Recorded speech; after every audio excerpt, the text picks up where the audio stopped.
Scarlett é a realização de um sonho, em primeiro lugar, porque eu tenho esse espetáculo na cabeça já tem mais de 10 anos. E eu queria montar, mas sabe aquela coisa quando você quer que seja especial? Sim. Então eu queria, vou montar. Então passou várias ideias na minha cabeça. Até eu dirigi sozinho, pensei em ter um outro ator em cena, uma atriz em cena, várias coisas, e essa ideia é sempre guardada e eu sempre fazia. Eu não parava, nunca parei de fazer teatro, né? Sempre fazendo.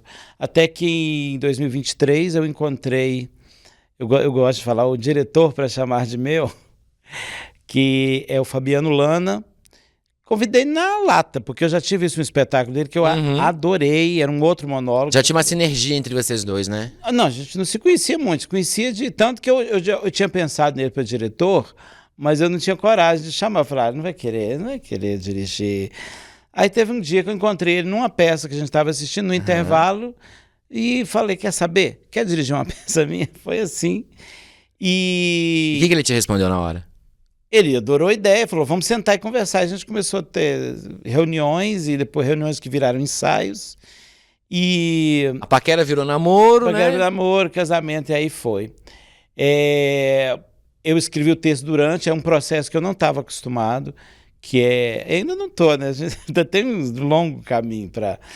Mas a gente ensaiava, eu jogava minhas ideias, ele puxava, assim, é um trabalho de psicólogo que ele fazia, ele puxava, falava, por que isso? Mas você não acha que esse personagem... Aí disso ele falava, ó, escreve para mim que ficou bom isso. Aí, tipo, fazíamos um ensaio, no outro ensaio chegava outro texto. Ele ficou admirado porque eu levava o texto, sabe? Ele falava que ele esperava que eu demorasse uma semana. Não, no outro ensaio eu já estava com aquela cena anterior já escrita e foi polida. Mas, respondendo a sua pergunta, Scarlett é a história de uma moça muito romântica, muito que crê no amor e etc. Mas ela tem problemas quanto a isso. E o Genuíno, que é um rapaz que chama ela para morar com ele. O Genuíno é mais sério. Era o namorado dela? Não, só moram, os dois amigos. E eles moram juntos. Ele é mais cabeça que ela, ele tem quando não faça isso, se você fizer isso você vai sofrer, mas ela é a emoção completa, ela se joga. Bom, já acho que é meio claro. Se você puder contar pra gente, né? Não, eu vou contar. É porque, na verdade, no fim das contas, eles são a mesma pessoa, são dois lados de uma mesma pessoa, e as pessoas, eu tenho recebido, isso parece uma fantasia, mas não é, as pessoas que assistem me dizem, eu também tenho um Scarlett dentro de mim, que é a pessoa que quer viver, que quer amar, que quer sonhar. Mas a vida cotidiana, as responsabilidades de adulto não te deixam ser daquela forma, né? A Scarlett é rebelde também, ela foge, mesmo com o Genuíno falando, fique aqui você está segura, mas ela não quer segurança, ela quer viver, né? E essa é a história base. Tem um outro personagem que aparece depois, também a gente pode falar dele depois, que é um personagem mais intenso que os dois. É um misto dos dois, assim? Um meio termo? Não, é totalmente fora dos dois, mas que permeia, que atrapalha um pouco a vida dos dois, ou resolve a vida dos dois.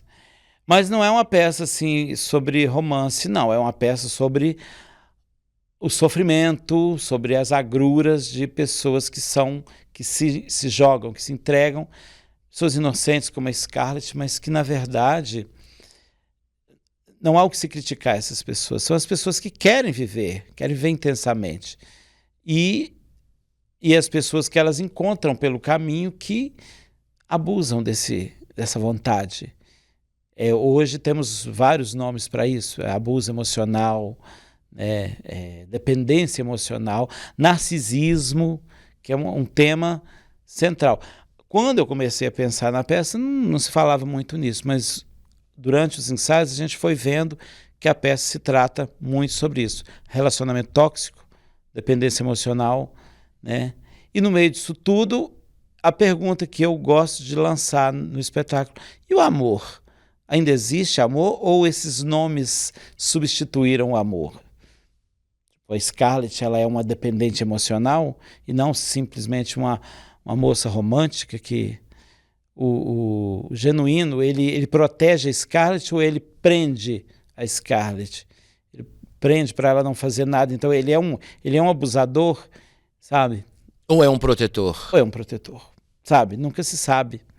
É uma linha tênue. Vai muito de quem está assistindo e o momento que a pessoa está para pegar essa mensagem e poder digerir.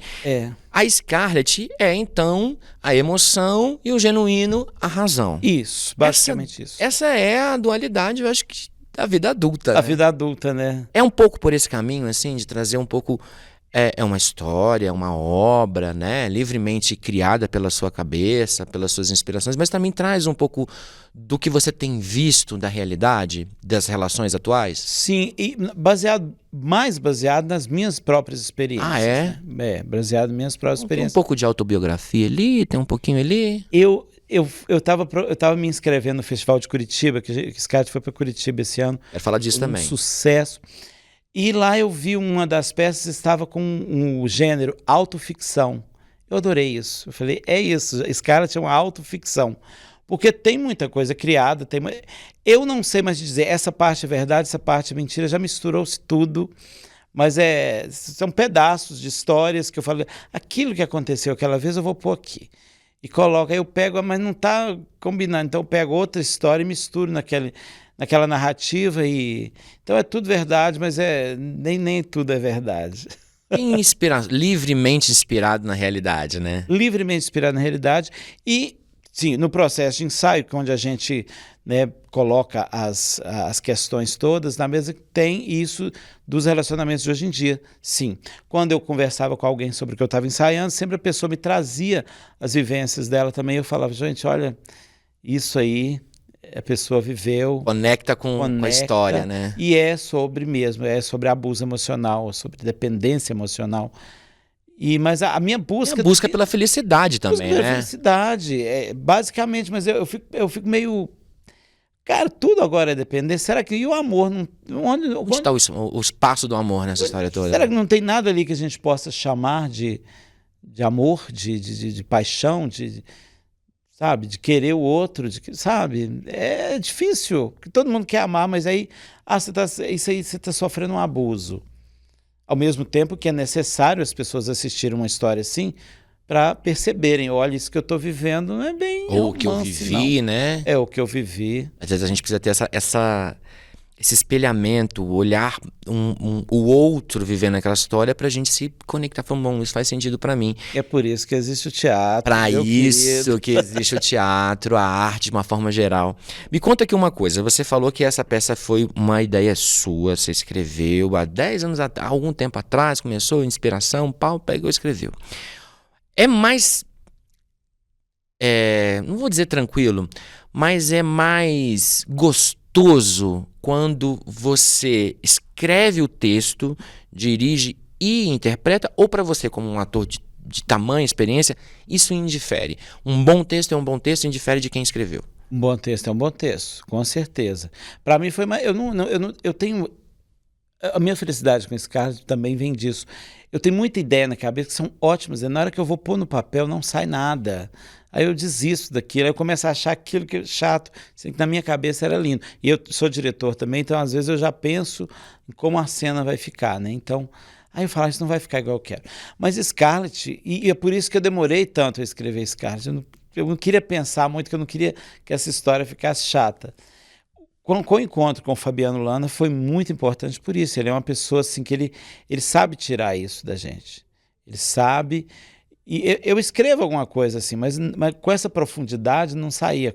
Já tenho outra, igual a Irmã Cotinha, o texto é meu, mas é baseado em vivências da internet, piadas e... Da pandemia também, que ela explodiu, né? Irmã Cotinha é uma história à parte. A gente fala isso mais pra frente também, vamos focar na Scarlett, que é a pauta dessa nossa primeira parte da nossa conversa. Eu queria entender um pouquinho como que se dá isso pro ator no monólogo, né? Você está num monólogo. Como que é a cabeça do ator quando ele está sozinho no palco? Eu acredito, de leigo, que quando você tem um colega, talvez seja mais tranquilo a troca, um processo assim de de um esquecimento ou de alguma coisa que possa te atrapalhar. Eu acho que o monólogo seja mais pesado pro ator por ele estar sozinho ali. É uma impressão completamente desconecta da realidade ou faz sentido? Não, faz todo sentido. Porque Scarlett é um monólogo, né? É um monólogo. Faz todo sentido, porque quando você está... Exatamente o que você falou, quando você está com o ator, você tem uma segurança no olhar, até aquele nervosismo é compartilhado. Compartilhado. É 50% quando você está com um ator só. Mas quando você está com vários, é um trabalho em equipe. É maravilhoso. O teatro tem essa coisa de conexão, primeiro com os colegas de cena, depois com a plateia, que uma coisa eu aprendi numa entrevista da Fernanda Torres, ela falando da Fernanda Montenegro. Ela fala assim, mamãe, apesar da idade, ela é igual uma criança quando ela está em cena, quando ela está no processo. Rejuvenesce, né? E isso é verdade, isso deixa a gente assim... Ela disse que a Fernanda Montenegro, quando a plateia está meio assim para baixo, que a plateia é um ponto decisivo também. A plateia pode derrubar um espetáculo. Porque, né, ela é soberana, né? Aí quando ela percebe que a plateia está muito assim, que ela chega lá atrás e fala com os atores, vamos para cima deles, vamos embora, que hoje eles estão fracos. Então, e eu pego isso, depois que eu vi essa entrevista, eu faço isso sempre com o elenco. Gente, vem cá, vamos embora que o negócio está difícil hoje. Vamos para jogo. Essa é a dificuldade do monólogo. Você não tem sozinho. Você não tem com quem falar, gente. E às vezes também, por exemplo, quando eu tô indo entrar em cena e percebo que o ator tá meio... Eu falo assim, deixa eu entrar um tom acima para poder subir o espetáculo. No monólogo, você é responsável por tudo e não tem ninguém. É você mesmo que fala, vambora que tá difícil, sabe? E deve ser maravilhoso, né? Passar por esses momentos decisivos, assim, e atravessar tudo é lindo, isso. Eu não tô reclamando, tudo é lindo. Você tem que ter uma disciplina absurda, porque você tem que saber exatamente tudo que vai, você sabe que é ali que você controla tudo. Uma concentração enorme, né? Enorme. Você tem que controlar tudo. Eu faço 3 personagens, eu falo, agora vai entrar o outro, deixa eu... Muda o mood? Você tem que mudar o mood para entrar lá dentro? A sua energia muda ou a mesma energia é para os 3 personagens? Não muda completamente. E eu, graças a Deus, tenho recebido um feedback da plateia que fala, nossa, você muda completamente, o clima da peça muda quando você muda de personagem. Acho que a graça tá aí, né? Eu falo, graças a Deus, deu certo, porque a gente fica ali sem saber, né? O que eu falo, se tem outro ator, você pode... E aí, como é? Tá, não, lá eu não, só depois que a peça termina que eu recebo esse feedback. Esses feedbacks. Falando em feedback, o senhor apresentou no Festival de Curitiba, né, recentemente. Conta pra gente dessa experiência, uma cidade que tem um histórico, né, artístico, tem festivais, uma cidade que consome muita arte, né? Muita. Foi fantástico.